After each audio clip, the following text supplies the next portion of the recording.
I'd like to thank, before I even start, the Indian Institute of World Culture for organizing this event. I'm deeply grateful to them. So before I even begin, let me see if I can take this out. So I'd like to quickly introduce who we are, Indian Institute History, Awareness and Research.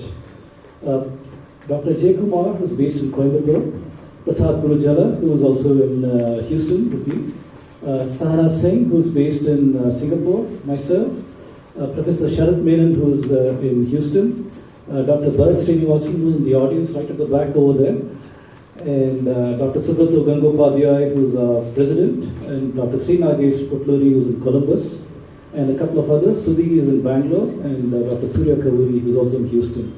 You can find some of our works on iHeart channel on YouTube.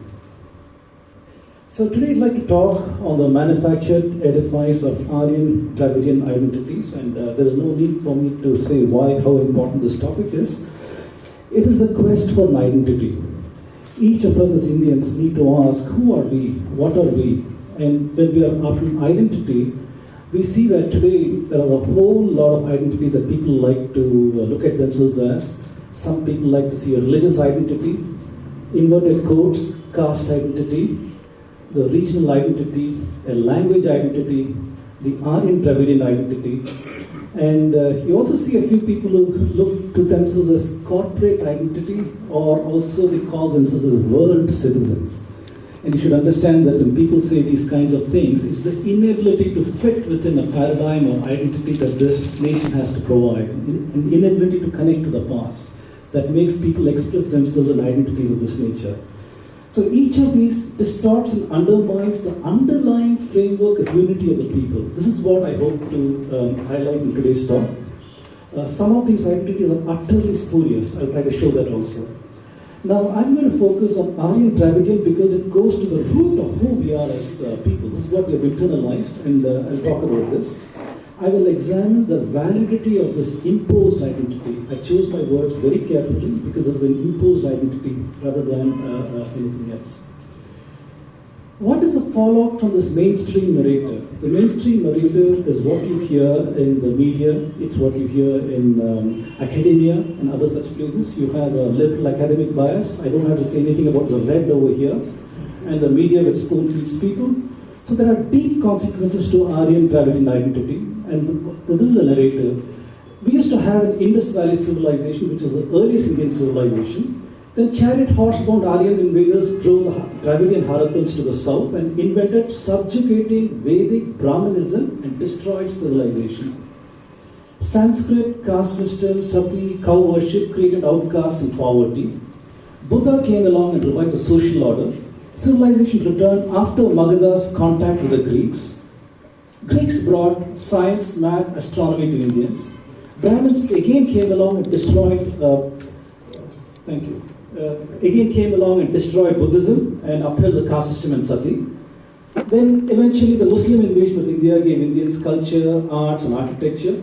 European invasion of India gave Indians science, culture, progress, civilization, modernity, removed the primitive practices of Hinduism.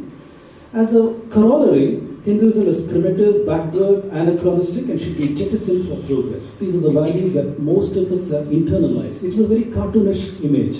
It's a caricature image of what is there. Nobody says these things explicitly, but these are the values that the media espouses, academia espouses, these people over here espouse. It comes down to Hindu-phobia. It's bigotry towards anything that is Hindu. It's unfortunate, but this is the consequences of what we are. So I'd like to start my narrative with the Aryan story. So Aryans and Dravidians, that is the root of all of these issues. So what is Aryan story?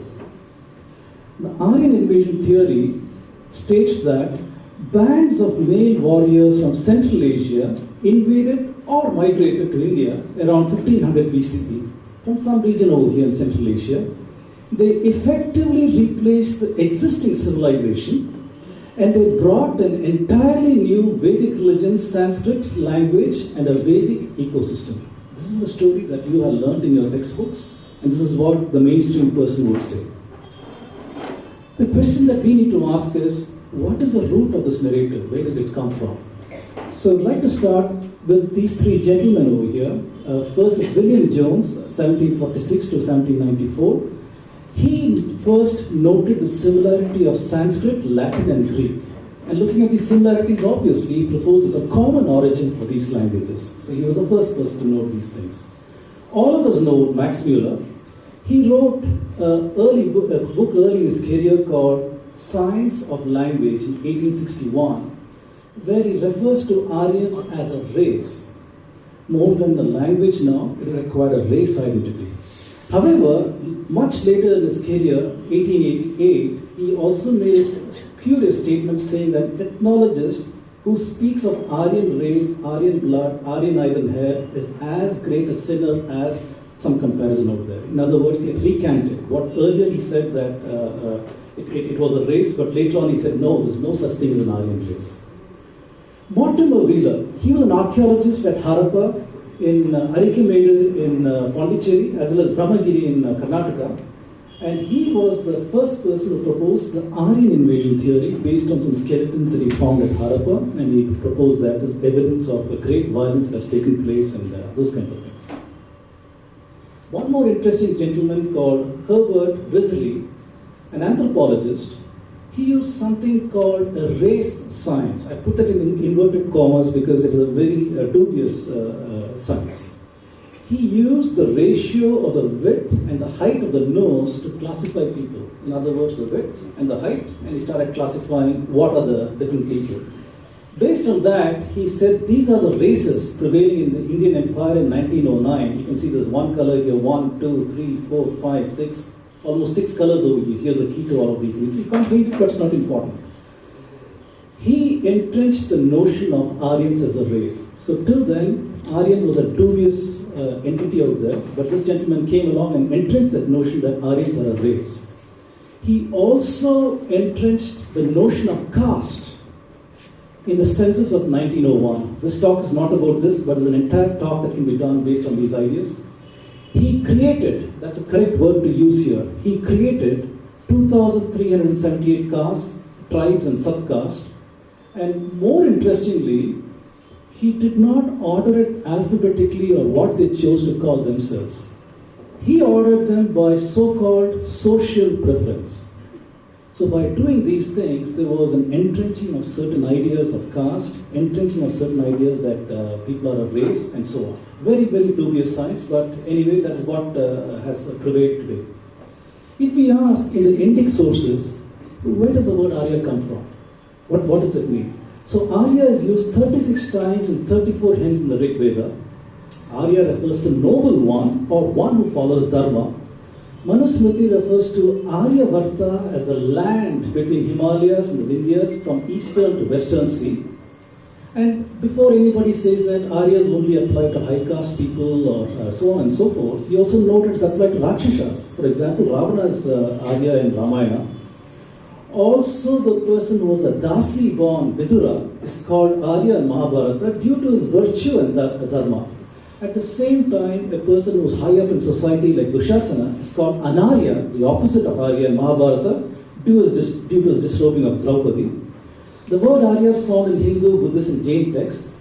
The historians Strabo and Pliny both refers to people called Aryans, which I guess can be identified with Aryans. William Jones, like we said, he introduced the word Aryan.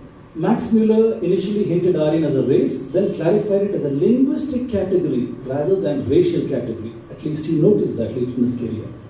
Risley, however, mainstreamed the idea of Aryans as a race rather than an identity. So I'd like to, at this point, mention that the Aryan invasion theory has got a life much beyond that of India itself. Can I request the organizer to please reduce the light a little bit? It's very distracting to me. If it's possible to dim this light, it will be quite helpful. So, the Aryan invasion theory or the Indo-European expansionism has become a much bigger story since colonial scholarship, because even the Westerners would like to know who are they as a people. So their narrative has taken them to the Aryan, thank you, this is good. just taking them to the Aryan narrative. Because once William Jones identified the common source of Sanskrit, Latin, and Greek, they understood that we are all connected people. And so their quest for a Western identity has taken them to understand what is the ZIP. So for a long time since the methods of William Jones, people use something called linguistic analysis. Linguistic analysis is based on, if I have a bunch of languages that seem to be related, I will take about 100 common words. Common words means what is the word for face, what is the word for hand, eat, go, come, and these kind of things. Some 100 common universal words. And then they try to see how many syllables change from one language to another, and then define a measure of closeness. And how close is one phoneme has changed, how close is it? And based upon those kind of things, they can put languages next to each other. Something that is closely related can be placed next to each other. So they have come about with something called a Proto-Indo-European. This is supposed to be the ancestor of all the languages, all the Indo-European languages at least. So this is this, I would like to call it a mythical language. This mythical language is out here. And from that they are divided off into Balto-Slavic, Germanic, into Celtic, Italic, Hellenic, the Indo-Aryan. In Indo-Aryan you see that it gives rise to Aryan, and Indic. Indic gives rise to Sanskrit, and so on. So they use something called comparative method, internal reconstruction based on common keywords and proposed diffusion. I'd like to also point out the tree model which they have here is an idealization. It's an idealization because somebody drew a picture. Remember, pictures look very nice, but they can lie. Pictures can lie because it's not a fact. Once you draw a nice picture, it does not encode some reality over there. You could pick any of these things. If I'm holding Proto-Indo-Aryan as a link over the top over here, I could just as easily have picked up Sanskrit and held it as a link, and everything else falls in place somewhere else. It's just a mathematical transformation. I'd like to also point out that my background is as a scientist. So in today's talk, you'll find a lot of science also coming into the narrative, because I don't think we can talk about history without bringing in the perspective afforded by science. So just as a word that when I talk about science, this is the reason. So a lot of people question the power of linguistics to form a narrative. A linguistic analysis can only tell you how closely related is language A to language B. It does not say language A came in 1000 BCE and the second language evolved from that in 500 BCE. It cannot do that. It does not have the capability to put dynamics or time. It does not have the capability to do that. So with that, people have tried to fuse linguistics and archaeology. So once they take archaeology, archaeology can tell us about time, what period of time is an artifact to be found. And so once you know about that artifact, then maybe you can connect that with linguistics and make a theory. So in recent times, the quest for Western identity continues with fusing linguistics and archaeology. And once again, the Indian identity is key in the positioning of the Western identity. So you see how critical it is, because they cannot have an identity without understanding who the Indians are. AIT is both the centerpiece as well as the tail end of the Western narrative. So in the modern narrative, today if you were to go to academia and ask, what is this whole business of Indo-European languages and who are they as a people? And all of these people who speak these languages, who are they?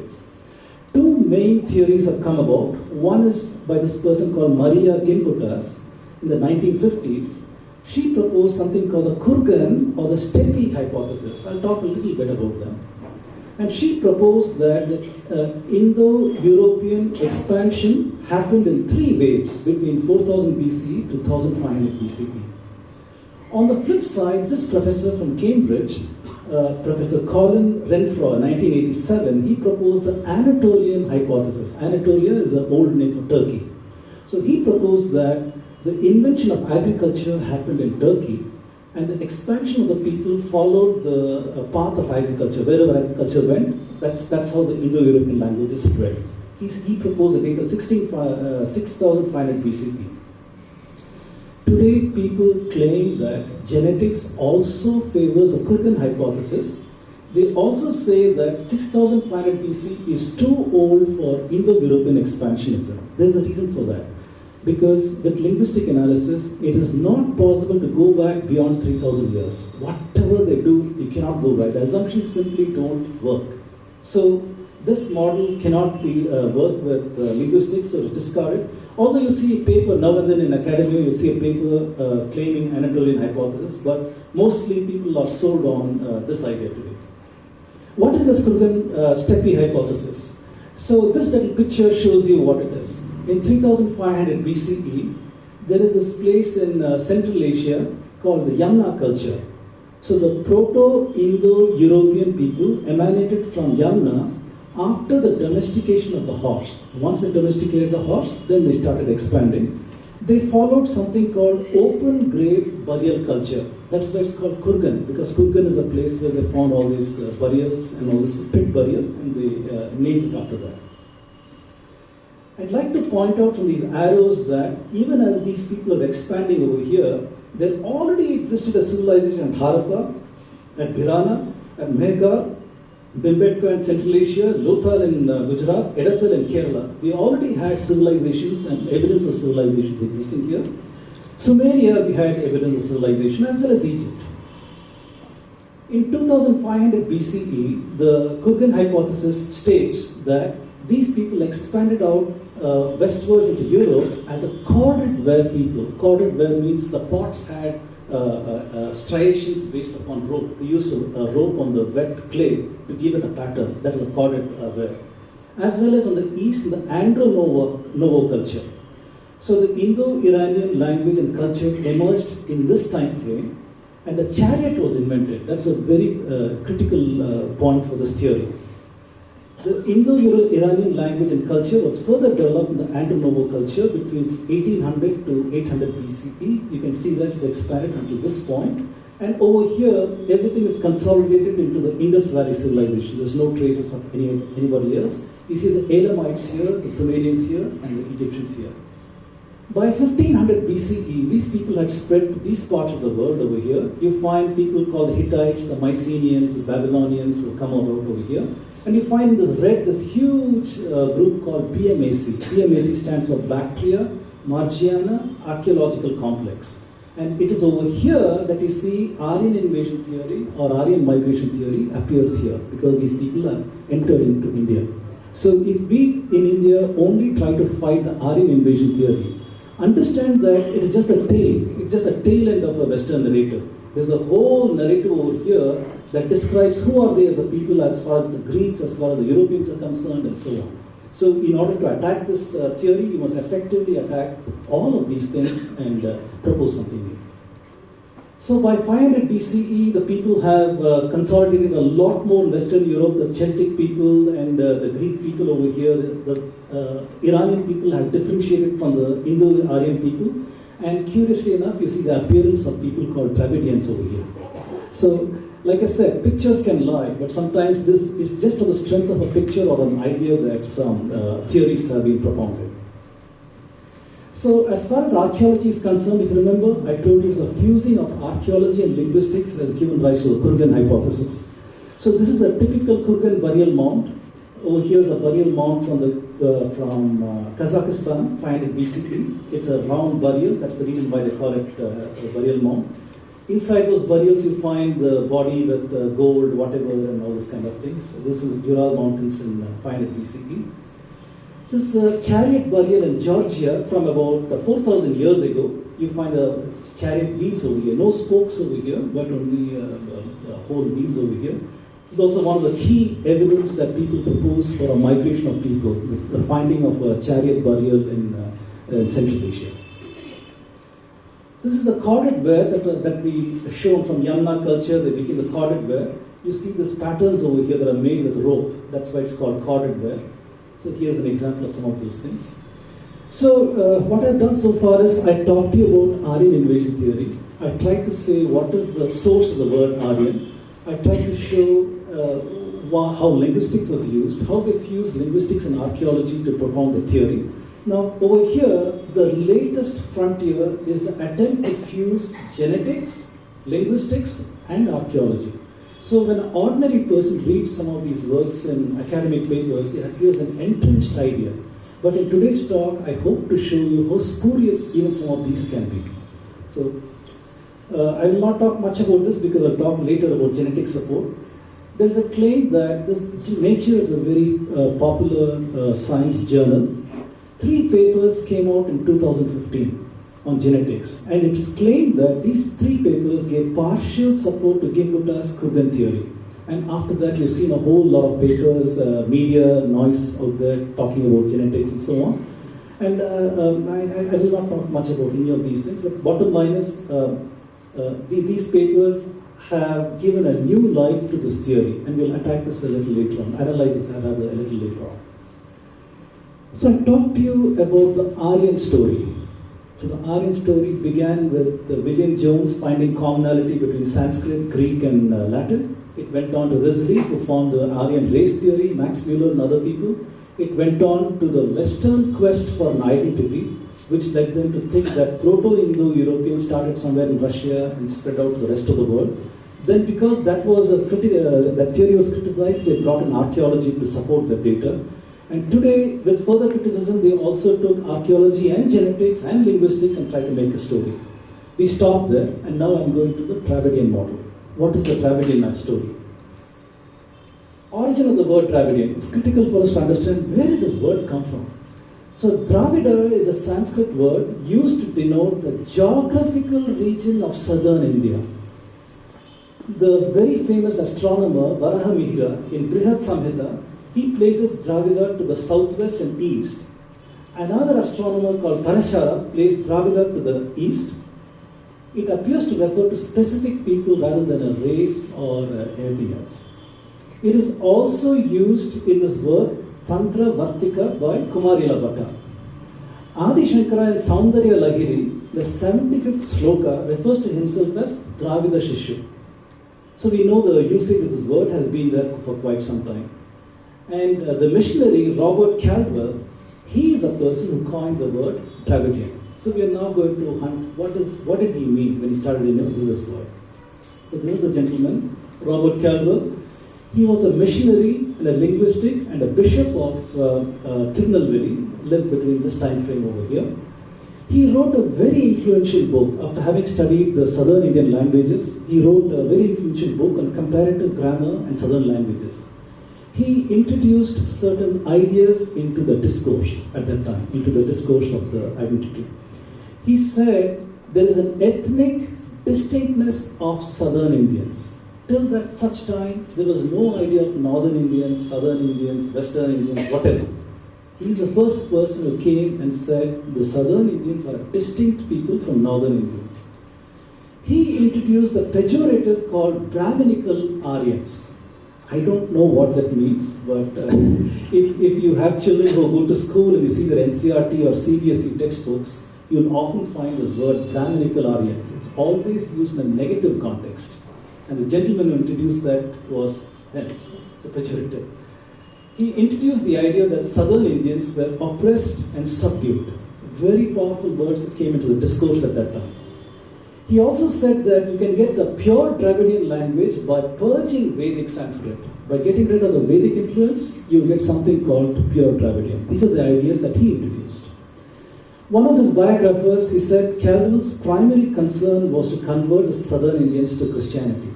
So that was his motivation in doing any of these works, and we'll evaluate the strength of his ideas in what we have. I'd like to also point out that his statue graces, if I may call it that, at Marina Beach in Chennai. I think this was set up in the Tamil Nadu government in the 60s or so. No, much later. Much later? 90s, okay. I thought it was an unauthorized time. So, okay, could be. Okay, so what is the legacy of Robert Caldwell? All of us today are very familiar with Tamil Nadu politics and so on. So this is one of the primary legacies of Robert Caldwell. E.V. Ramaswamy formed something called the Self-Respect Movement and Dravida Karanga. The movement was dedicated to the goal of giving non-Brahmins a sense of pride based on the Dravidian past. His biographer Anita Dey wrote this in 1977. Pandian in 1987 notes that, again, you see this word over here, Brahminical priesthood, Sanskritic social class value hierarchy is blamed for the existence of inequalities among non-Brahmin groups. So he was a social worker. His motivation was very clear, that he wanted to remove social injustice that existed during his time. But his narrative for how these things got into the society was incomplete, and that is what I'll try to demonstrate in the next 2 slides over here.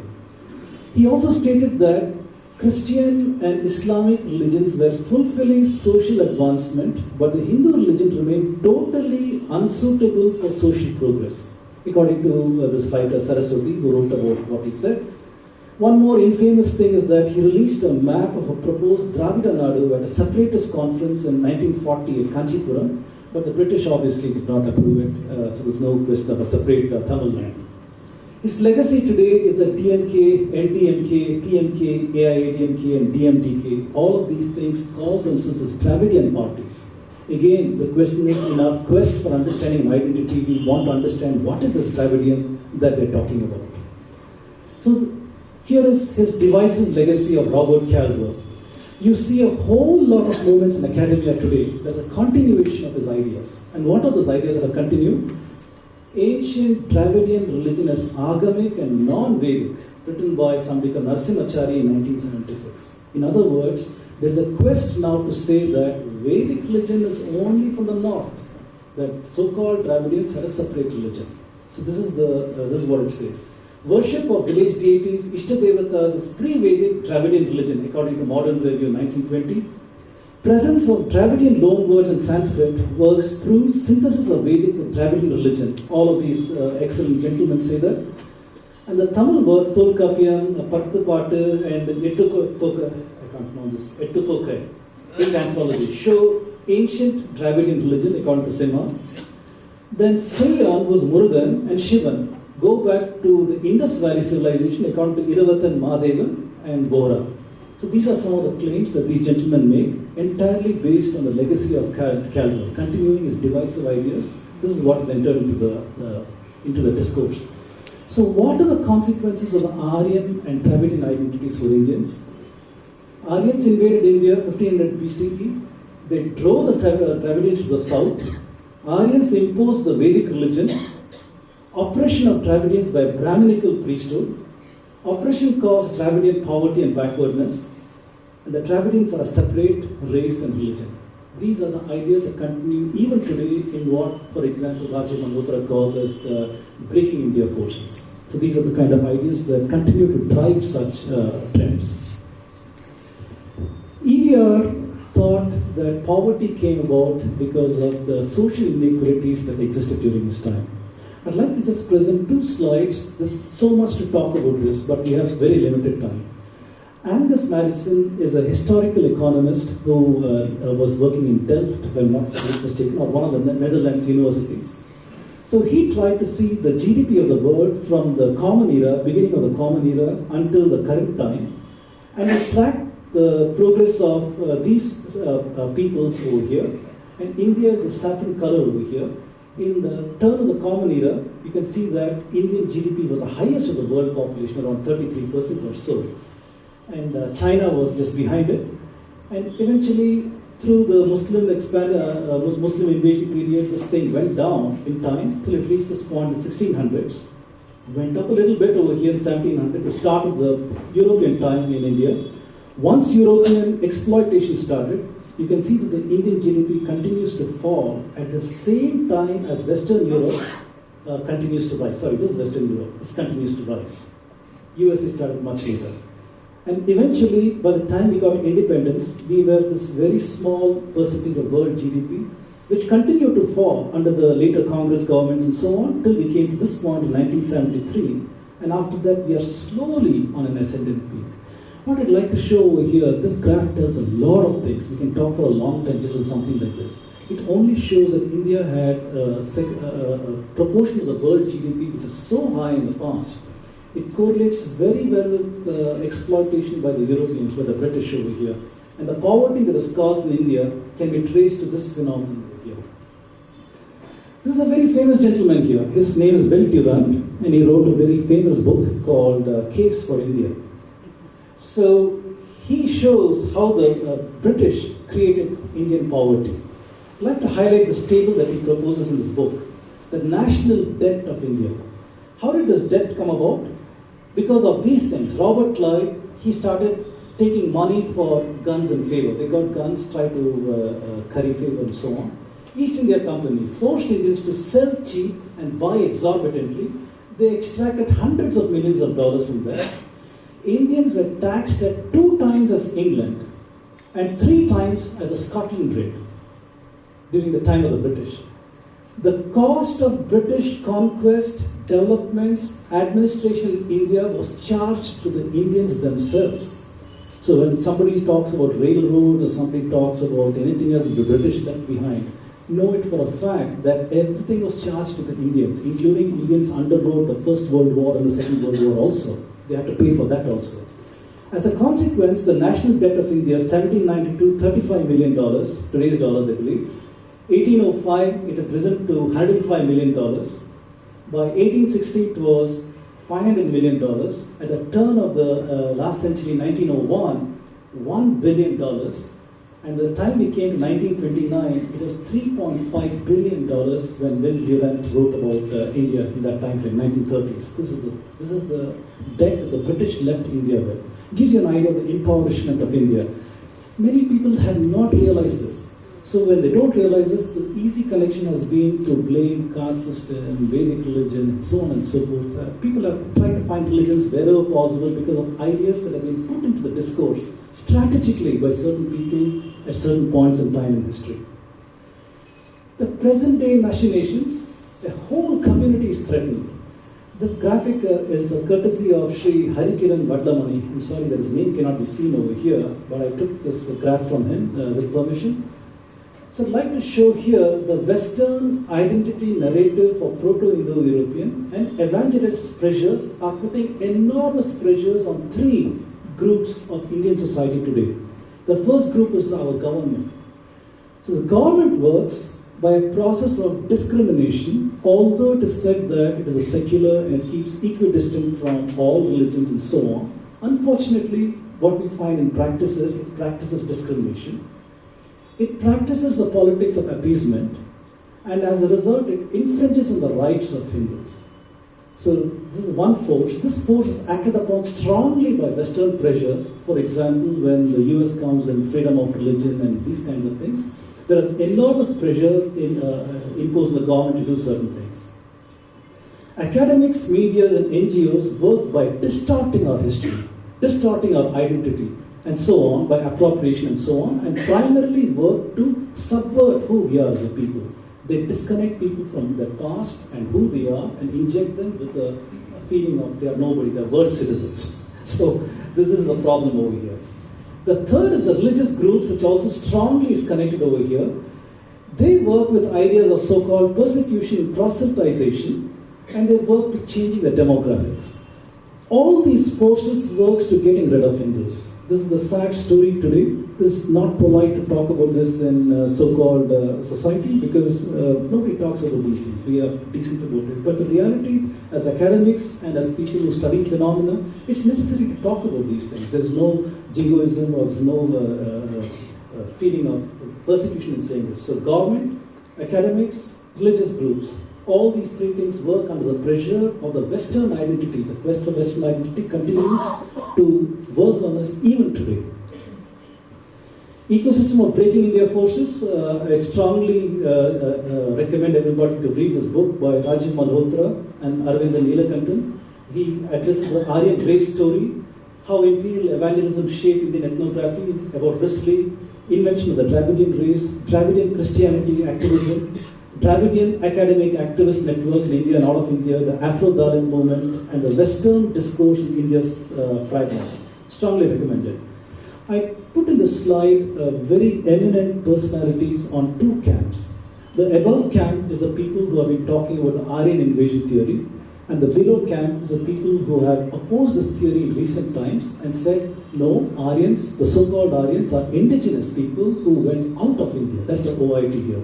At the top, William Jones, first to propose EIT. Wheeler proposed racial division of Aryan invasion theory. Risley came with morphological measurements for race, measuring the nose and things like that. Max Muller and Mitchell Witzer, they are Aryan invasion theory proponents and Sanskrit scholars. Iravathan Mahadevan and Asko Parpola, They are AIT and Indus Valley script people, and they are Dravidianist in their ideologies. On this side, out of India, indigenous Aryan, Saraswati civilization, antiquity of India, you have Srikant Thalagiri, N.S. Rajaram, Kalyan Raman, Subhashkar, David Frawley, Conrad Ernst, and Nicholas Kazenas. It's critical to read what each of them say because they bring such a richness to the discourse, and we understand the concerns on either side of the spectrum, and we can learn a lot by reading all of them. So that is the first part of my talk. In the second part of my talk, I am now going to present what evidence do we have for any of these discourses.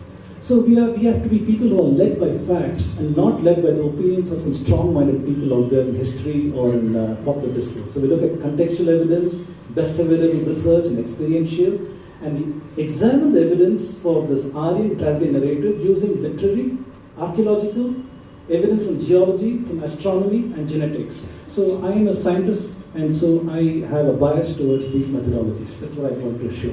First, summary of literary evidence. I would like to present to you a very curious paradox. The curious paradox is we have thousands of Indian intellectuals over time. Whether you start with Vyasa and Valmiki or the writers of Rig Veda and so on, wherever you go, you have enormous personalities in Indian discourse, and not one of them talked about migration. Not one of them said there is Aryan invasion theory. Isn't it curious that we have disregarded all these fine gentlemen, these people from our history? We don't listen to anything they say, but we listen to the so-called Aryan invasion theory by three gentlemen from Britain. So this is the strangeness of our times, that we are mind colonized and we cannot connect with our past. We cannot imagine, for example, just pick out a couple of names: Yajnavalkya, Vyasa, Bhaskara, Brahmagupta, Aryabhatta, Chanakya. Not one of them talks about Aryan invasion theory. So let me go to a scholar of our times, Srikant Thalagiri. He wrote an excellent book here, the Rig Veda Historical Analysis. He rebuts the AIT arguments on linguistic and literary analysis. So he shows literary evidence for movement of people from east to west. He took the Rig Veda, the 10 mandalas in the Rig Veda, and he looked at the language used in that, and he proposed a chronology saying this is the early works, this is the middle works, this is the later works. Then he showed the geography mentioned in the Rig Veda, and he showed how the early texts were composed in the eastern part of India, and the later works are the ones that are composed closer to the Indus-Saraswati basin. So he clearly shows there is an east to west movement of people. He debunks the archaeological evidence that the AIT people have been proposing. The chariot, one chariot that has been found somewhere, Kurgan grave burial, all these archaeological, he debunks those things. He does not mince his words. He uses very strong language against one of the AIT proponents. He says this gentleman from a particular well-known university in USA, who is living today, this professor, inventing evidence, suppressing inconvenient data, following an inconsistent methodology, retrofitting data to preconceived notions, contradicting himself again and again, and using misleading languages. Very, very strong statements and opinions by Srikant Thalagiri, but his scholarship is impeccable. So if you read it, you'll see quite a bit. Against the Witzer? Yes, sir, it is against Witzer. I didn't want to name the person, but yes. I'd like to also refer to the works by Dr. Nagaswamy, who is a retired ASI general from Tamil Nadu Circle. He very recently, last year, wrote this book, Tamil Nadu, Land of the Vedas. In this book, he examines a variety of literary works and epigraphy, all the way from the so-called Sangam era of Tamil Nadu to the medieval times. And his conclusion is that Vedic practice is deeply ingrained and as old as the earliest literary works of Tamil Nadu. In other words, there is no evidence that it was injected into the Tamil Nadu discourse at a certain point in time, as proposed by the Aryan invasion and things like that. Rather, as long as there is history in Tamil Nadu, as long as there is any artifact, there is clearly Vedic origin in all of them. Very powerful conclusion by Dr. Nagaswamy, who was an archaeologist. I'd like to also point out one more book by Professor David Schulman, who's from the Hebrew University. This book came out last year, 2016, Tamil biography. So he also examined a number of literary works, and he says this so-called Tamil Dravidian Renaissance, which is happening in the current times. In the current times, the Dravidian scholars are proposing a renaissance where they are removing Sanskrit from Tamil works and proposing pure Tamil works. So this renaissance, he says, is both a true and a false narrative. On page 284, he talks about the erasure of Tamil intellectual tradition. There was an intellectual tradition that had Sanskrit and Tamil working side by side. The erasure of this past he calls as a tyranny born of linguistic nationalism. The Shaiva Siddhanta is distorted as non-Brahmin and Dravidian religion. This is an allegation that David makes in page 309.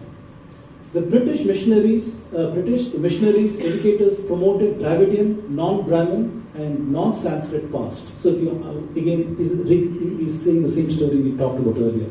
His conclusion is there never was a time that Tamil existed independent of Sanskrit. Also like to point out that at every slide I have a page number, a slide number. So if you have questions at the end, you can refer to the particular slide number. So here is my conclusion. What did I do? I took the literary evidence, I examined a few works, I pointed out some paradoxes in our thinking, and the evidence is for Aryan invasion migration, thousands of Indic sources, writers from antiquity to pre-colonial time, not one of them talks about migrations to India. Srikant Talagiri debunks CIT shows out of India. Are Southerners separate of Northerners? There is no support for Tamil language existing independently of Sanskrit. The two have co-evolved with each other. They have very strong connections. That is the bottom line. There is no support for Vedic religion as imposed on the Tamil people. Finally, the idiom that is used in Tamil literary works shows commonality with the rest of India idioms. What do I mean by that?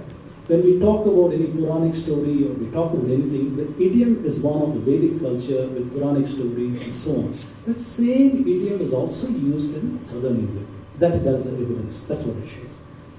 From that, I'd like to go to archaeological evidence. Remember, what are we doing? I presented the Aryan, Dravidian ideas, and from there, I'm examining the evidence. The first evidence is literary, and I showed that there's no support for those ideas. Now I'm going to archaeology and trying to see what do we have there.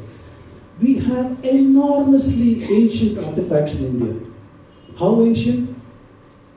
Even up to 35,000 years ago. Here is a place in Jwalapuram. In Jwalapuram, the rock shelter, and from here they're finding artifacts like this, showing very ancient man who has lived over here in this rock shelter. Here is a paper by these guys in 2009 in the journal called Antiquity. And Ravi Korisetar is a very famous archaeologist from India who works in Jwalapuram. I'll tell his name again and again as we go on further. If you look for ancient artifacts in Bhimbetka, 35,000 years ago, you see some paintings over here. If you go to Edekal in Kerala, you'll find something that looks like writing. Not only does it look like writing, it also shows a connection with the Harappa. Even that has been found. A commonality of symbols used in Harappa has been found also in Edekal caves. Very, very interesting. And this is dated to 9,000 years ago. Ketavaram in Andhra Pradesh, 8,000 years ago, we have some rock art. And again in Bhimbetka, you have a horse with a rider that is also shown over here. And we all know today in Birhana and Rakigari in Haryana, 10,000 years ago, we have evidence of civilizations over there. Ramachandrapuram in Telangana, 12,000 years ago, you find artifacts. I'd like to talk just a little bit about Birhana. So this is from this paper by Rao and Mani in 2008. So they found archaeological artifacts from various levels of the sediment. So what archaeologists do is they take and they find at certain level they find an artifact.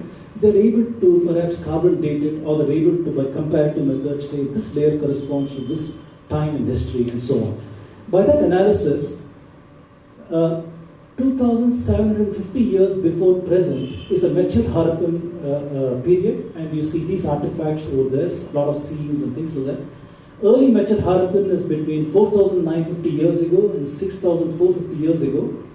Early Harappan from 7,950 years ago. And finally, the bottommost layer, the Hakra, the pre-Harappan people, 9,450 years ago.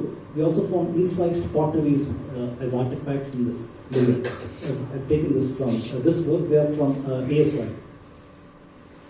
I'd like to present to you one more thing. Ancient artifact from Dwaraka on the east and the west coast of India, Gujarat. So from the National Institute of Ocean Technology in Chennai, in India, This is a paper in episodes, I think it is in 2003, sorry, this is gone, 2009. So what these people found by using sonogram soundings, is that there's a 9-kilometer long feature 40 meters below the sea level, 9 kilometers wide wall, which appears to be a city under the water over there. They also found a piece of carbonized wood which they sent to National Geophysical Research Institute in Hyderabad for carbon dating. They also sent it to Institute of Earth Science in Hanover, Germany for also carbon dating. And they gave a date between 8,500 years to 9,000 years before present, which is telling you that there was some artifacts at least that we have found from there dated to such an ancient period of time. I'd like to present some recent things in southern India. So far I talked about northern India, so I'd like to go to southern India. Also talked to Bimbetkars in central India, by the way. Over here in Kiradi in Tamil Nadu, we find recently evidence of an urban civilization on the outskirts of Madurai. The archaeologists who worked here would have liked to work in Madurai, but unfortunately Madurai is like Bangalore, completely settled. There's no place for archaeological digs anywhere. So he used his intuition and said, why don't I go to a suburb? And a suburb which selected was Kiradi, and it was a bonanza because he found the settlement over there. That is the story of what he found. Here are some artifacts they found from here. This is from the Hindu businessman. Now, very recently there were some findings that carbon dated some of the things in Kiradi.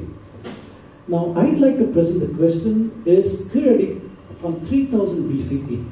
In this newspaper clipping, what you find is they sent samples from 2 meter depth. They dug up to 4.5 meters, but they took the artifact from 2 meters and sent it for carbon dating in Florida. That carbon dating came back and said 500 BCE. They said, we are happy. 500 BCE is consistent with our old ideas of Aryan invasion theory and so on. The world is a happy place. That's where things are. It belongs to the 3rd century BCE. Now, what I've said is if you consider the top layer as a current year 2017, that means 2 meters down, just using simple linear algebra, linear mathematics. 2 meters down is 2,200 years according to this analysis. That means every meter in depth corresponds to 1,100 years. So as you dig 1 meter, that means 1,100 years. If they dug 4.5 meters, it corresponds to 4,950 years before present, approximately 3,000 BCE. So my question is, why did the ASI report only the middle layer result? Why did they not report the bottom layer result? It's something that we should ponder about. There is a lot of politics happening today in Kiradi. In 2017, October 10th, the state will take over Kiradi excavation. Secondly, in 2017, the archaeologist that I talked about, he has been transferred. So he's not allowed to work over there anymore. So clearly there is an identity issue coming in over here, politics that is working over here, because these are very strongly controlled by people behind the scenes. It's not obvious in public life. The public only sees these wonderful pictures, but there is a story here. And the story that I am calling out over here is that Kiradi is 3000 BCE. It is not 300 BC, just by using simple linear mathematics and what is available over here. So the problem over here is, if you admit 3000 BCE, the so-called Aryan invasion is supposed to have taken place at 1500 BCE, and they are supposed to have driven the Harappans to the south. But in the south, you have an urban civilization in 3000 BCE. So we have a paradox over there. So the southern urban people in 3000 BC could not have been the victims of the so-called invading Aryans. That is the story over here. That story is not being told. I'd like to talk to you about glass factories in Arikamedu. Arikamedu is a well-hidden secret in Pondicherry. Next time you go to Puducherry, please ask an auto rickshaw driver or somebody to take you to Arikamedu. He'll have no idea because there's no road to go there. Nobody knows where it is. Luckily, this is a picture of me in those ruins over there. I was able to find a local person who took me over there and could see them. Arikamedu port is mentioned in something called Periplus of Erythraean Sea. These are port maps that the Roman sailors had at the turn of the current era. When they wanted to go trading in various places, in their map, they mentioned Arikamedu is one of the places they'll go and stop. So it is known that they traded in dyed muslin as well as glass beads. Glass beads is very important. Mortimer Wheeler was a person in 1945 who first excavated this, and he dated it to 100 BCE. Vimala Begley in 1989, she came along and said, no, I think it is from 200 BCE to 700 current era. However, the glass beads from Arikamedu has been found in Bali, Japan, Indonesia, and other places, and they have been found to be from 300, 400 BC and even earlier. So we have paradox again, same issues, that datings are being reduced, but we find artifacts. If you were to go and search in Google for Indo-Pacific glass beads, you will find with the chemical signature of Arikamedu, they are found all over the place with all kinds of antiquities. So I'd also like to talk to you about this picture over here. Vimala Begley, she puts this picture here and says, this is the trench that yielded the oldest material we uncovered back to 2nd century BCE. We had to stop working because we were under the water table and even a large pump could not keep out the groundwater. It's right on the coast, so she could not dig even further, they stopped. The fact that they stopped did not put an artificial antiquity barrier over there at 200 BCE. They simply could not go beyond that. That is the true story over here. So I'd like to talk to you about the Sangam era in a temple in Mahabalipuram 2,200 years ago. This is from BBC News, soon after the tsunami that came unfortunately in southern India. So they uncovered a brick temple that dates back approximately 2,200 years. And here are some artifacts from the temple. Bottom line is that there's presence of a Vedic culture here even as old as 200 BCE, if you were to go by this artifact. I'd like to show you this research paper which came out in 2009 by Gwen Robbins, who is a British archaeologist. She showed ancient skeletal evidence for leprosy in India in 2000 BC. That was her paper. She found some bones and she said there's bones show evidence of leprosy. But the untold story here is she found 5 skeletons. The first skeleton had leprosy. The 5th skeleton is this, sitting in Samadhi position. Sitting in a Samadhi position, this is not talked about. This is the Ahar community in Balathar in Rajasthan, 2500 BCE. This appears to show evidence of yoga which is predating Aryan invasion theory. Remember, Aryans came 1500 BCE. This skeleton, 2000 BCE. And it seems to be practicing yoga. So we have very curious artifacts that are coming out, and we need to ask questions.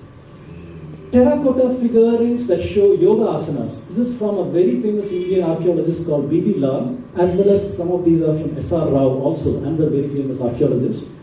These show very clearly yoga asanas, and these are from Mechar Harappan and early Harappan period in Mohenjo-daro, which clearly shows that yoga has been practiced by the people who became Dravidians who did not have Vedic culture. Whereas yoga being integral to the practice of Hinduism was already practiced over there. So here's my conclusion from archaeological evidence.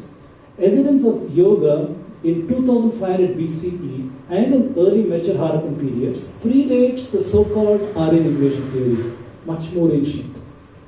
Evidence of antiquity indicates ancient civilization. Where are these ancient civilizations?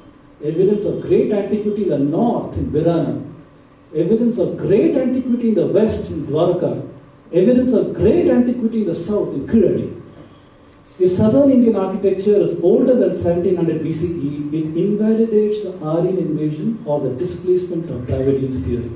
Very, very strong conclusions, but unfortunately, there are not people who are connecting the dots and talking over these things. So, I have covered 2 areas, literary evidence, archaeological evidence. I am now going to the third scientific area, and that is to check the evidence from geology. Geology is the study of rocks. Geologists go and study rocks in various striations and places in cliff sides and other places. And they can look at the mineral contents in the rocks, and they have an idea how these minerals form, by the presence of water, absence of water. They can talk about ancient floodings, they can talk about a lot of things. So, a lot of people from Mortimer Wheeler onwards said that Indus Valley civilization was destroyed by the invading Aryans.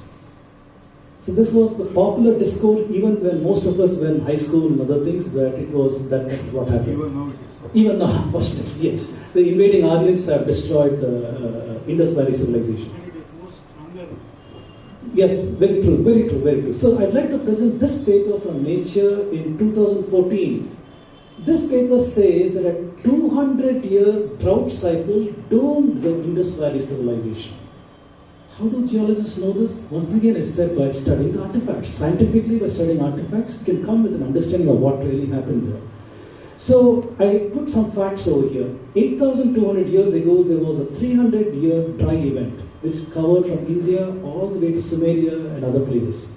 5,900 years ago, we had intense drought. 4,200 years ago, we had 100 years of severe drought. It caused the collapse of Mesopotamia and the migration of the Indus Valley people.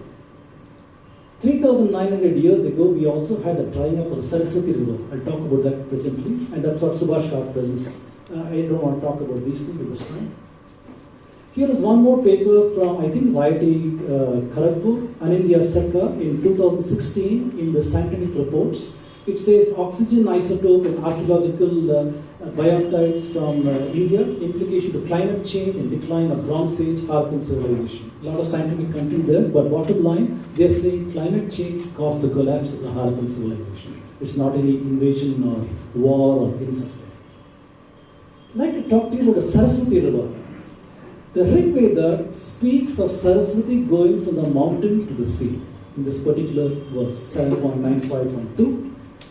The mainstream, however, states that Rig Veda was composed in 1500 BCE. Why? Because Aryans who brought Sanskrit to India, they came to India and they looked at the Saraswati River and they wrote Rig Veda in India in 1500 BCE, and that's what they should. However, we notice this over here.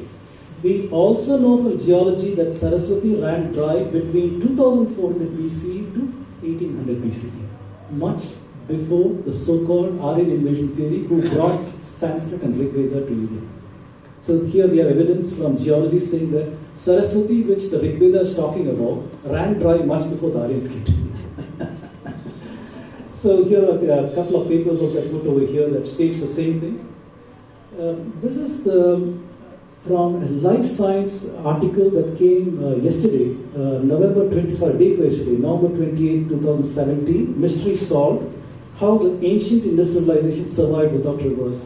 I like some of the pictures over here, so I just want to put them over here. This one shows Kalibangan in the excavated street at Indus site, and it also shows the Ghaggar Hakra paleo channel, that's the Saraswati and its tributaries. And there's a Landsat composite image that also shows this is the path of the river, ancient river. It shows up from the NASA as well as other US Geological Survey. And here, interestingly, here are the paths of the rivers and the settlements that they show. These are all the settlements. You see settlements here, Dholavira, you see settlements here and other such places. They're not always on the banks of the river. That is the curious thing that we have here. Of course, there are river settlements, but also outside of river settlements. Okay, here are the conclusions from the geological evidence. The claim of Aryans invading and causing destruction of Indus Valley civilization is completely invalid. It's invalid because we know that climate change caused the collapse. Absolutely no evidence of Aryans coming in and invading and killing the Indus Valley people, chasing them to the south and making them Dravidians. That's not there. The claim that Rig Veda was composed in 1500 BCE is invalid because Rig Veda mentions Saraswati more than 50 times. Saraswati ran dry by 1800 BCE. It implies that the Rig Veda is much older than 1800 BCE. It implies that the so-called Aryans were already in India much prior to 1500 BCE. Okay, so I presented evidence from literary, archaeology, and from geology. Now I go to my favorite area. Astronomy. There is an enormous amount of information contained in astronomy which we can use very precisely to date certain phenomena. So I'd like to present some of that over here.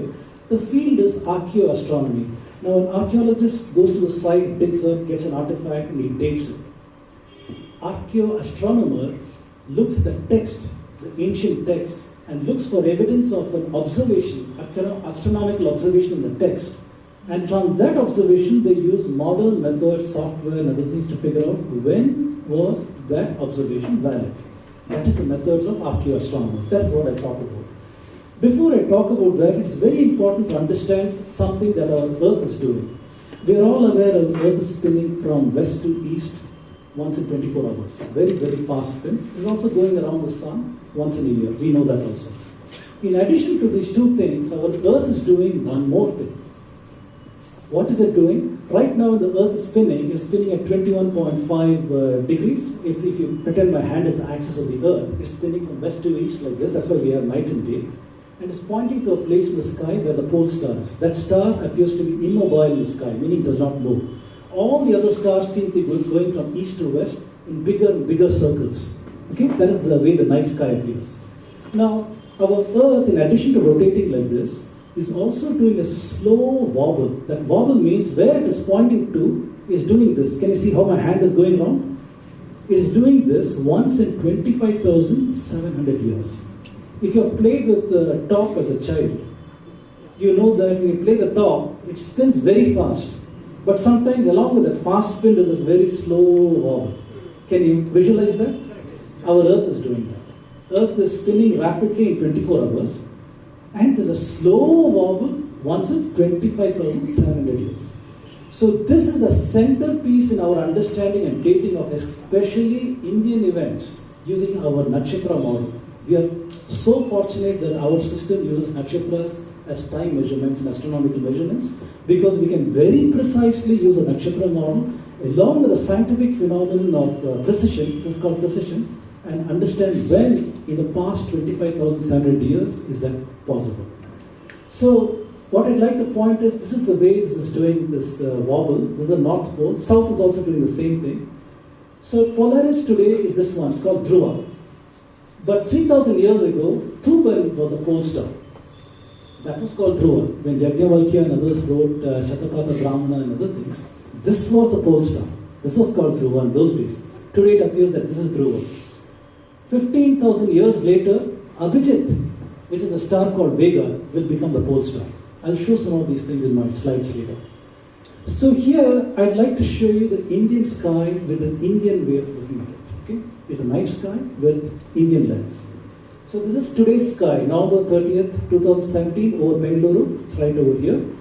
And it is around 3 o'clock in the afternoon. So what you see here is, like I told you, this is the polar star. Right over here, this is Dhruva. Okay? It looks like it's pointing over there. It's stationary in the sky. This is east and that is west. These stars appear to be going like this. These stars rise in the east, set in the west, and go like this. These stars do this. This one does this. Bigger, bigger, bigger, and bigger circles. Astronomers, what they do is they take Earth's latitudes and longitudes and project them to the sky. Okay? Earth's latitudes and longitudes projected to the sky become celestial coordinates. Celestial longitude, celestial latitude. So these circles that you see are, this is a celestial North Pole. These are all the celestial latitudes. These are all the celestial longitudes. So this is 90 degrees, 80, 70, 60, 50, 40, 30, 20, 10, 0. This is a celestial equator. Okay? The 0 degrees is a celestial equator. This is minus 10, minus 20, minus 30 up to the South Pole. So what you see over here in the square brackets is I have shown 27 nakshatras. What the ancient Indians did is they took the sky and they said that from here to here, the first 13.1 degree is the first nakshatra, next 13 and 1/3 degree is the second nakshatra, then the next nakshatra, all the way to this horizon, from the eastern horizon to the western horizon. They divided it in 13 and 1/3 degree segments. Each segment, they identified it by a principal star over there. That principal star might be Revati, that might be Rohini, that might be Chitra, that might be Bharani. So they identified it by various stars that are there. In fact, that segment of the sky is Revati. That segment of the sky is Rohini, and so on. You understand how they did it. Now, they did not stop from eastern horizon to western horizon. They also divided the section of the sky they couldn't see, that is below them. They divided that also. That's why you see there's an entire circle, 360-degree circle over here. So you see everything in square is Revati, Uttara Bhadrapada, Purva Bhadrapada, Shatabhisha, Dhanishta, and you can't see the ones that are over here, but over here again you see Vishaka, you see Swati, Chitra, Hasta, you see a whole lot of things over here. There are also 12 Rashis. So in addition to dividing the sky in 13 and 1/3 degree segment, they also divided it in 30 degree segments. And those are the Rashis. Everything is shown in this round bracket. Meena, for example, is Meena Rashi over here. And similarly, you find them all over the place, different Rashis are shown. Today is Revati Nakshatra. If you go and consult your text, you'll find Panchangam, you'll see that today is Revati Nakshatra. Why is it Revati Nakshatra? Because ancient Indians said whenever the moon appears in the eastern horizon, what section of the sky is it in? If it is in that section of the sky, that is the nakshatra for that day. Okay? So today, when this is the ground line. Imagine this east, north, this is the ground line. Up is day, down is night. The moon is going to appear approximately at 3 o'clock today, 15 hours. And when it appears, it is in Revati. You see, this is Revati Nakshatra. Because it is in the Revati segment today, it is Revati Nakshatra today. That's why it is. We also have something called a Surya Nakshatra. And the Surya Nakshatra today is Jyeshta, because Surya appears in the Jyeshta Nakshatra. So these are some of the ideas that I wanted to present to you. Every day the moon appears in a different nakshatra. That's why this ancient story of Daksha with his 27 daughters who he married to Chandra. And every day the moon visits one of his wives, one of the nakshatras. So every day the moon will appear to slip back 1, 1, 1 until it does an entire circle in 27 days. Alright, so I'd like to first start with Kali Yuga. When you hear the word Kali Yuga, most people switch off and say, you're bringing some strange concepts over here. What are these things? Kali Yuga is an absolute marker for almost all the Indian calendars. You can find some epigraphy, for example, at Badami, other such places. You might find temples that talk about Kali Yuga. You might find Aryabhata talking about Kali Yuga. So we need to understand what is a Kali Yuga. It's a rare planet conjunction of Saturn, Jupiter, Mars, Venus, Mercury, Sun and Moon, and Ketu, near the Revati Nakshatra on 18th February, and we can date that precisely to 3102 BCE. And the reference for that is both Aryabhatiya as well as Surya Siddhanta. I have simulated that for you in my planetarium software. So I can crank it back in time to February 18th, 3102 BCE. This is over Bangalore. So if you are in Bangalore living in 3102 BCE, this is the night sky you will see. And what do you see? Remember, when the moon appears in the eastern horizon, what is the nakshatra? The moon is here, Chandra is here, and it is in Revati. Revati is right over here. Chandra is here, Shukran is over here, it's Venus. Guru, which is Jupiter, is over here. Mangala, which is Mars, is over here. Buddhan, which is Mercury, I believe, is over here. Shani, which is Saturn, is over here. Everything is clustered around the Revati nakshatra. You see this? So Surya Siddhanta mentions that the Kali Yuga is a planetary conjunction near the Revati nakshatra, and the only period of time when it was possible, if you crank back in your planetarium software of today, is February 18th, 3102 BCE. So here is one of the dates from archaeoastronomy. There is one more observation when Abhijit was a pole star. In Mahabharata and Manaparva, chapter 230, this verse is the dialogue with Indra and Skanda. Contesting against Abhijit, which is Vega, the nakshatra Kritika, which is Pleiades, went to Vana, the summer solstice, to heat the summer. Then the star Abhijit slipped down in the sky. Very strange statements. So people said this is all rubbish. Stars don't fall in the sky. It's just evidence that Mahabharata was written as a flight of fancy with somebody. It's not true and other such things. However, Dr. P.V. Vartak analyzed some of these things, and he noticed that, wait a minute, it's not so simple. Abhijit used to be the pole star at one period in time. Remember I told you about precision, where it slowly moves about? So 15,000 years back, there was a time when Abhijit was the pole star. Somebody living in India has observed that and passed down that memory generation to generation. So by the time Mahabharata came to be written, it is recounted over here that Abhijit fell in the sky. It is no longer the pole star, because something else is a pole star. So, due to precision, Abhijit is a pole star 14,000 years ago. Once again, 15,000 years from now, it will be the pole star because of the circular rotation. Kritika was the summer solstice 24,000 years ago. 24, I'll tell you what this means by a picture. It was at the solstice 24,000 years ago, and somebody in the Indian context has observed that, and that memory has been passed on till it has been recorded somewhere. So here is an evidence, rather an instance of an astronomical observation encoded in the text and interpreted now today when we can actually put a date on it using mathematics. Yeah, thank you.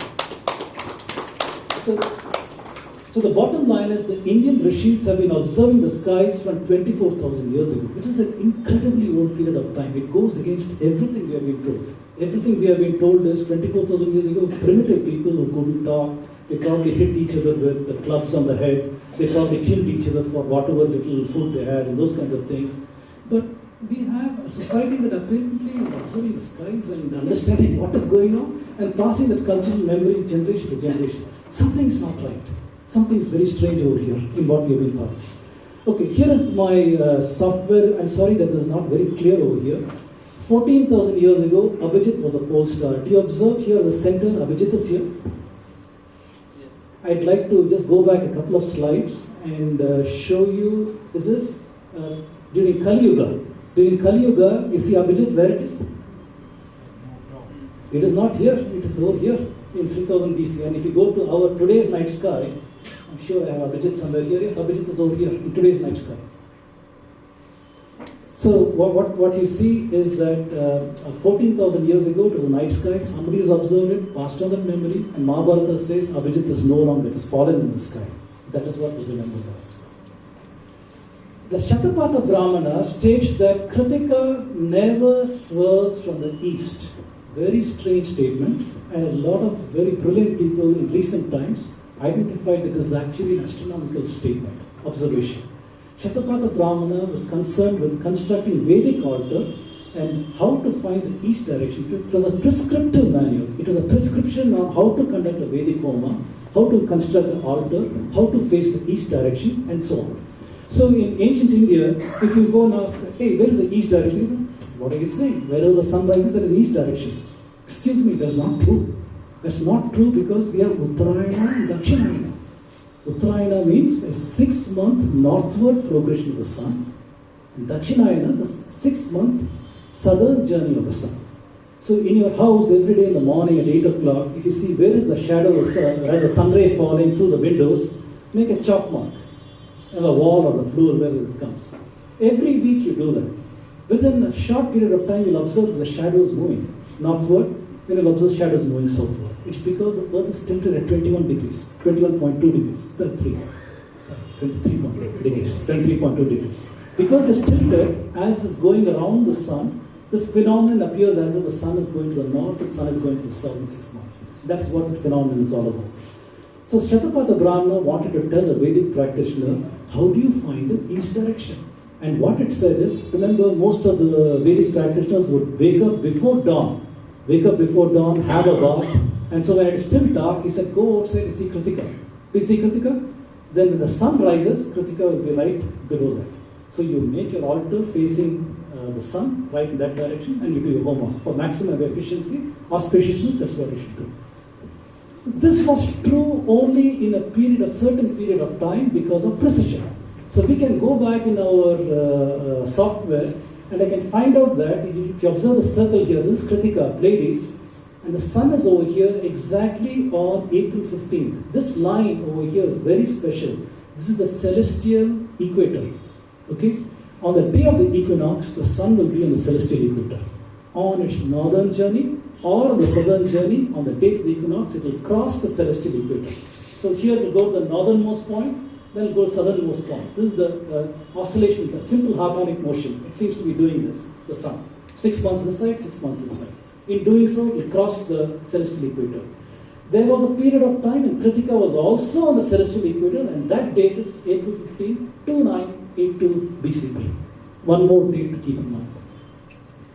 The Taittiriya Samhita talks about Kritika in the winter solstice, which corresponds to 8921 BCE. Here is Kritika corresponding to the solstice date over here now. This is the southernmost point or the northernmost point. And here in this case, it is the southernmost point. It's gone southernmost, that's why we have winter. So when Kritika is also there, the same longitude, it is 8921 BCE. We all know about Agastya. Agastya is supposed to have crossed to the south, Vindhyas, told the Vindhyas, don't go till I come back. We also know that he went and drank up the ocean. All these stories we know from Ramayana. Is there any astronomy there? The amazing thing is, yes, there is astronomy over there. So this map over here shows you this star is called Agastya in the Indian context. Agastya is a star called Canopus. Canopus is the Greek name. Agastya is the Indian name for that. This comes in the southern hemisphere. India is in the northern hemisphere. equator is to the south of us. So we are the northern hemisphere. So this star was not normally visible in India all the time because of precision, because we are at such a latitude that we cannot see them. This graph here was done by Professor Abhayankar. He shows that approximately 12,000 BCE, this star started becoming visible in Kanyakumari in 10,000 BCE, in Chennai in, I think that is somewhere around 8,500 BCE, Hyderabad in 7,200 BCE, Vindhyas in 5,200 BCE, Delhi in 3,100, and we are somewhere here today. And eventually, the star will also go out of view. It will reach back into Kanyakumari 11,000 years from now. It will go out of view because of precision. Remember, as this North Pole is doing this, South Pole is also doing a rotation. And because of that, this will disappear out of view. So, if Agastya was the first to cross the Vindhyas and see Canopus, then that date is 5,200 BCE. At the same time, there's another interpretation to this. If Agastya went to southern India and drank the ocean, that should have been Kanyakumari in 10,000 BCE, which corresponds very well with the last glacial maximum, which is a mini ice age. During that mini ice age, most of the water was locked up in ice. When the water is locked up in ice, then you see the sea level or the sea bed would have been visible. So the story is that Agastya drank up the water so the demons could be visible and the devas could go and devatas could go and kill those demons. That's the story. But is that phenomenon really remembering at a certain time? So you see, these are very intriguing things to know. I don't have an answer one way or the other, so I'm just presenting it as curious phenomenon. There's a phenomenon called Rohini Shakata Veda. This is present in all these books, Surya Siddhanta, Brihat Samhita, in Mahabhaskariya, Mahasiddhanta, Khandakatkaya, Brahmasputra Siddhanta, and all of these things by these authors talk about this phenomenon. But this phenomenon is so strange. What is Rohini Shakata Veda? If you look at the Vrisha Rashi, where the Rohini Nakshatra is over here, there's a triangle over here formed by these three things, and Mars is over here. If Mars were to cut into this, then they said that something bad will happen to the world. And these authors over here from TIFR, Wadia, Apte, Jamketkar, and others, they try to date when is Rohini Shakata Veda possible. And they found that it was possible in 5284 BCE, 9000 BCE, 3 times, only by Mars. And they said this also coincides with the Ice Age. The Ice Age and the melting. If the Ice Ages had completed, gone to the minimum, then the ice would have melted, water levels rise. As water levels rise, maybe some coastal civilizations might have been flooded. So that might have been remembered as Rohini Shakata Veda. And all these astronomers in these books talk about this phenomenon. Very, very strange, but again, quite ancient. So here are my conclusions. Once again, what am I doing? I'm presenting different areas of science and I'm telling you what these things mean for our Aryan Dravidian story. Astronomical observations encoded in the text can be dated. The date of Kali Yuga, 3102 BC, reveals a Vedic concept in place in India much earlier than the alleged Indo-European migrations, which is supposed to have happened in 1500 BCE, except that in India we already had Kali Yuga that is 3000 BCE. Dates preserved in Brahmanas and Upanishads revealed great antiquity. Observation of Abhijit shows very ancient knowledge of star positions. Rohini Shakata Veda shows encoding of ancient phenomena. Evidence of great antiquity of Indians is also backed by archaeological finds. If you tell me, Mr. Vedam, it looks like you're telling me astronomy is showing us very ancient phenomena. Where is the proof? Today we know from Raki Gandhi, from Birana, from other places that can go all the way to 9000 BC. So these are actually backed by archaeological finds too. This evidence is ignored in today's scholarship due to Eurocentric idea that Indian astronomy borrowed from the Greeks after their contact with Alexander and others, 300 BCE, and to align it with their Indo-European narratives. I'm going to talk about this in other talks in Chennai on 3rd. But bottom line is that we have enormous evidence from this. This is the final section, and I'll be done. I know it's getting late. The final thing is from genetics. What is the evidence that we have from genetics? This gentleman, Luca Cavalli Sforza, he wrote this very influential book in 1994 called History and Geography of Human Genes by studying the genomes of different people. He studied human evolution and human population history. So in genetics, what they do is they take a saliva swab, they try to see what are all the mutations that you carry. These mutations are basically genetic clusterings, DNA clusterings, which they can identify. They call them haplogroups or something like that. And there are different markers in different people. For example, on the average, what they do is, for example, you go to Hazara people. Hazara people are in northern Afghanistan. They draw the spy graph by taking thousands and thousands of samples from the population. They see which are all the mutations that they carry, the genetic clusterings I talked about. Then, statistically, they start saying that most of them are carrying this blue marker. Some of them have this red marker. They also have some proportion of these other markers. That's how they statistically try to say what are the mutations contained in a certain population. Here is an example. The A marker is found in China and other places, North and South America. The B marker is only in Africa, not in other places. The M marker, very important for us, we'll talk about this later, from India all the way to the rest of the world. The T marker only in some places in Africa. When we talk about genetics, people talk about the Y chromosome and the X chromosome. Y chromosome is from the male, X chromosome from the female. So both of them tell a story of migration. Unfortunately, those stories do not coincide. Those stories are not the same. Y chromosome tells one story, the X chromosome tells some other story. So this is the research that people are doing today to try and understand why there's a difference in the two. From the Y chromosome, this is the indicators that we have. For Indians, we need to take a look at this R1A and R1B. This is where most of the research takes place. And over here is India. This yellow color is this R1A. This red color is R1B. R1A is there in northern India and a little there in southern India, not so much over here. It's also present in European populations. The maternal mitochondrial DNA from the mother shows another story. We are concerned with the M. M is the marker, which is green over here. Mostly in India, and seems to migrate to the rest of the world. Now, when the mother's DNA is present, a female DNA is present in the archaeological or the genetic record, it clearly indicates the presence of settlement. A male DNA in the genetic record could have just been an invasion. Maybe somebody came, injected the DNA content into the invaded population and went to somewhere. It is not an evidence of migration per se. So many things can happen. I know I'm oversimplifying it, but it is just one strange thing that the maternal DNA, I believe, is more reliable in trying to tell us about the story of migrations, much more than the Y chromosome. There's a reason why Y chromosome is very popular today, because it supports the Aryan evolution theory. I'll talk about that also.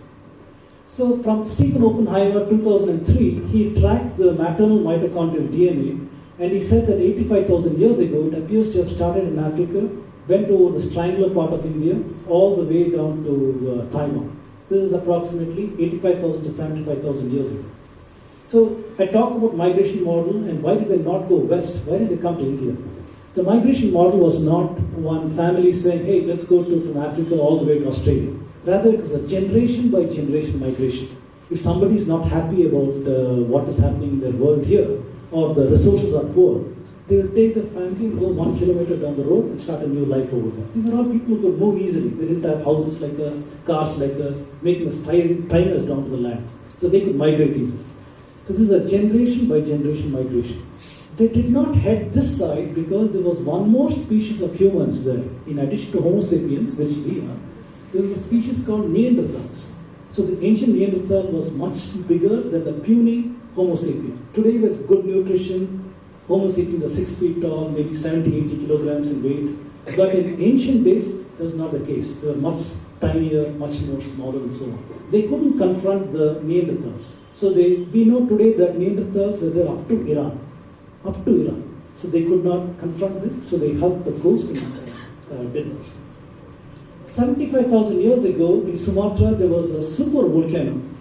The super volcano caused a 6-year nuclear winter and 1,000-year ice age and led to a crash in the population 75,000 years ago. How do we know about this?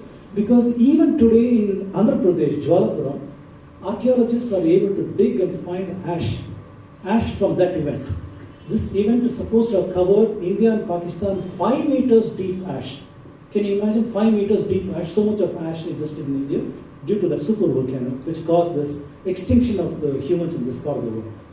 And again, the archaeologist here is Ravi Korisata. 74,000 years ago, once again, repopulation of India took place. These migrations had moved on up to Africa, Australia. 65,000 years ago, something strange happened. But something strange is that the ice ages ended in most of Western Europe and other places. Second is the Neanderthals died out. 50,000 years ago, Neanderthals entirely vanished from the fossil record. And what happened is, people from this part of India, which is basically from Sindh and from Gujarat and so on, they migrated westwards and became the future Europeans, according to the genetic record. So we asked, where did Europeans come from? It appears from the genetic record, from the maternal mitochondrial record, they seem to have come from Indian stock. That's over here, if you can call them Indians in that period of time. Then about 45,000 years ago, groups of people from northwest India, from Mesopotamia, from eastern India, from Taiwan, these people migrated into Central Asia, in this part of the world. And 40,000 years ago, they crossed the Bering Strait and became the future North Americans and South Americans. So this is the story from very ancient genetic record that says who are we as a people, as Homo sapiens. Again, this is only science. Science only makes approximations of the data available. Tomorrow, if new data is available, these things will change. We know that there also existed another population of humans in India called Homo erectus. Homo erectus was there from more than 500,000 years ago, even 1 million years ago. So we have to see all of these things very carefully and take some total of these things. Your question should be, what about Aryans? You are going back 40,000 years ago. Aryans are only 1500 BCE. So this paper published in 2013 in Genetics by some people from CCMB in Hyderabad, Kumaraswamy, Thangaraj and others, and Priya Murjani. They published a paper for genetic evidence for recent population mixture in India. What they did is, they took the largest sample of Indians done so far, up to 2013, genome-wide data, and they tried to address certain questions. Who are the Indian people? So they proposed, let there be an ancient ancestral North Indian and ancestral South Indian. Based upon the ancestral North Indian and ancestral South Indian, how can we map their genomes to the present-day populations of India? Their findings are that there is no evidence for Central Asian genes in ancestral North Indian pool at least 12,500 years ago. So genetics is saying, if you think that Central Asians invaded India in 1500 BCE, they are saying there is no record of it in our genetics. If you want to find Central Asian genes, you must go back 12,500 years ago. Then you'll find some traces of Central Asian genes in North Indian population. So nowhere near the supposed Aryan invasion theory. Here's a graphic from Kumaraswamy Thangaraj. He shows that ancestral North Indian, ancestral South Indian existed side by side for a very long period of time, more than 40,000 years, without mixing. They lived side by side. They evolved from a common ancestor 60,000 years ago. This corresponds well with Stephen Oppenheimer's story that ancient man came into India about 70,000, 90,000 years ago.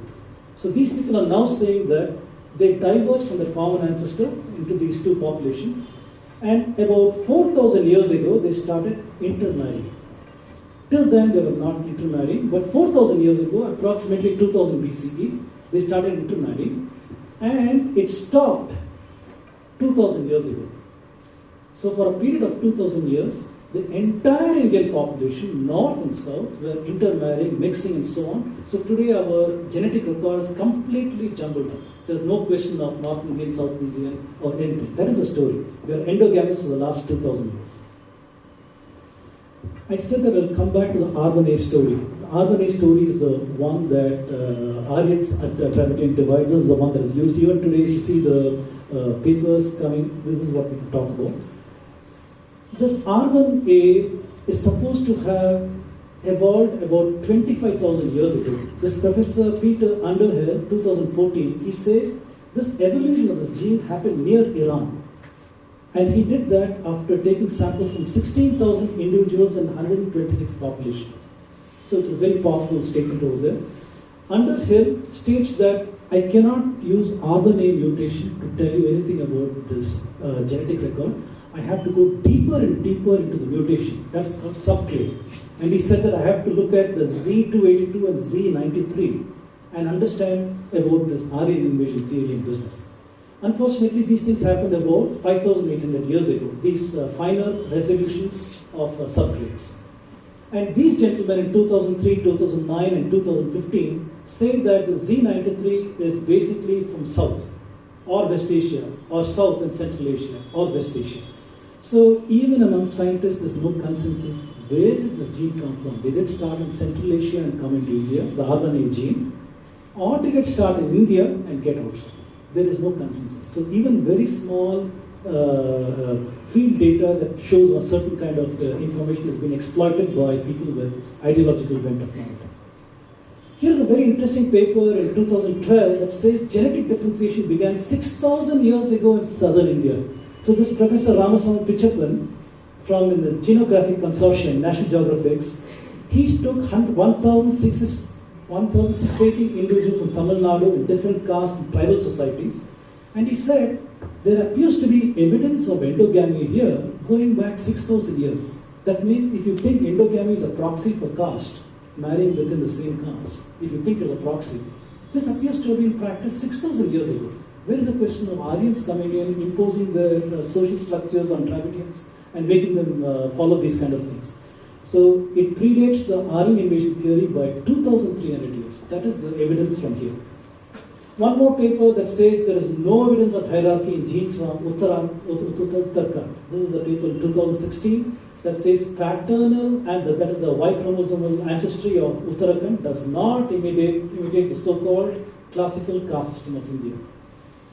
One more paper here from 2013 showing evidence for outward migration. This interesting paper, it analyzed the maternal DNA from mitochondrial DNA from the early Bronze Age, Roman period, and suggests a genetic link between Indian subcontinent and Mesopotamia.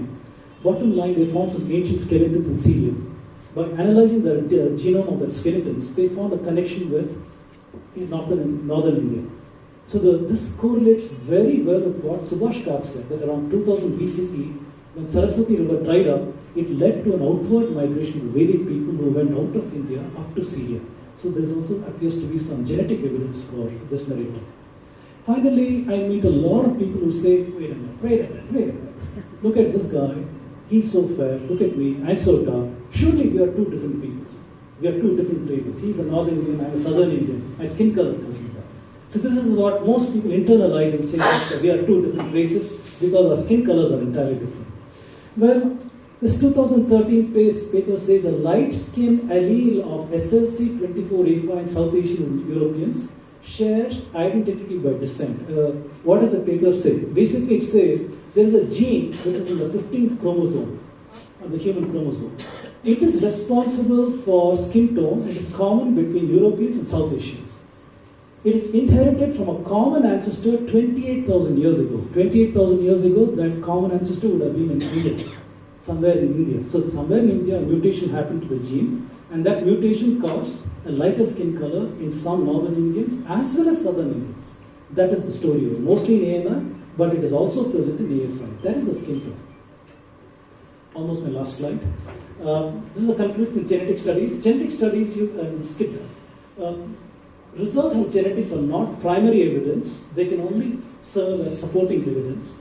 There is a need to be careful in attempting to align mathematical numbers from genetics alongside a narrative to avoid subjective biases to creep into the result. There is no evidence of genetic influence in India following a postulated Indo-European language expansion.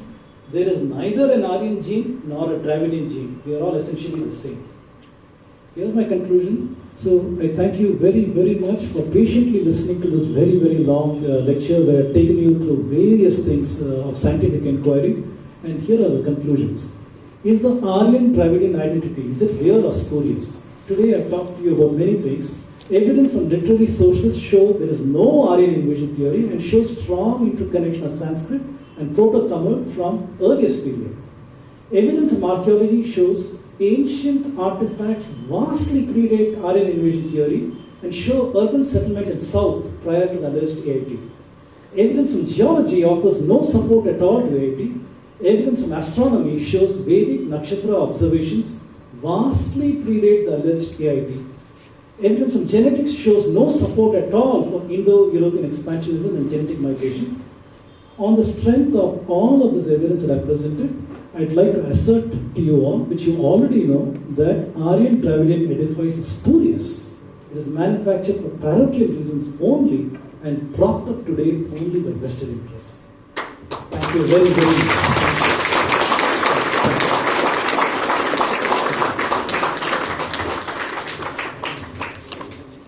If you have any questions, I'll be glad to take it. So please state your name and... My name is Raj. Before we start the questions, some ground rules. We will take not more than 4 questions. Be brief in your question, let it not be an argument. Only for clarificatory purposes, kindly ask. Okay. Now, what are the hurdles in establishing this alternative narrative, and what are the open areas in this narrative which prompt for further research? Okay, so 2 questions there. I'll just try the first one. The academic discourse today is controlled by the left and by the communists and by certain Western interests coming in from the West. So these people control, yes. So all the academic journals as well as scholarship areas are controlled by this discourse. If a professor or a researcher were to go in there and say, I'd like to investigate out of India, he'd either be ridiculed, made a mockery of, or pigeonholed as Hindutva, saffron, and these kind of things. Anything so that his message will not be taken seriously. So a substitute for scholarship is all these supporting tactics that I told you, and it is present in today's academic discourse. So there is no way any of this will be studied unless we as Indians establish scholarship that does away with this old social, if I may call it, sciences research. If it can be done away with, and we establish our own Indic ways of studying these things, that's the only way to make it happen. Till then, what's happening is there are people like me and this whole other illuminati people I showed, Subhash Kar, David Frawley, and others, who write books, popular consumption, not studied in academia. See, that's very important, not studied in academia, but studied popular books that you and I can buy. We write magazine articles. I'm lucky enough to have the support of hosts like the IIWC will invite me and come and talk. This is all that happens. We awaken people's minds. Hopefully there'll be a tsunami later on of ideas saying, no, we reject, push this back. Evidence from everywhere is saying, it's wrong. We have internalized the wrong identity of who we are. So I hope that addresses your question. Yeah. Second question, please. Please state your name. My name is Rekha, and I wanted to find out who are these wanderers who are referred to in our scriptures. Because there is a lot of talk about, black Africans, wanderers, and tribals. So what is the connection? Who are these people? Okay. So the story was who are the Vanaras. And I'm sorry that I did not address any of that in today's talk. So I will not be able to give you an opinion on that. So there are several interpretations of that, but we'll leave it at that. I don't have an answer for you. Let it be relevant only to today's Yeah. Just one second. There are 2 points I just wanted to think and get a clarification from you. Apart from the literary evidences, I think there are linguistic evidences as actually proposed by Dr. Jens. That's one thing. I will really work on that. I will study that as one question. The second is on the astronomical evidences. There are 2 more evidences that probably can touch upon in terms of the R3 solar eclipse, and also the Vishwakarma of the Mahabharata, where 13-day eclipse lunar and My very good friend Nilesh Nilakantot has worked a lot on this, written a couple of books dating the Mahabharata. He discusses this at great length on Facebook and other places. You may want to take a look at that. So yes. So there is a lot of archaeoastronomy artifacts in Indian context. I only chose a few representative, very, very few. There are hundreds and hundreds of them all over. they are also valid.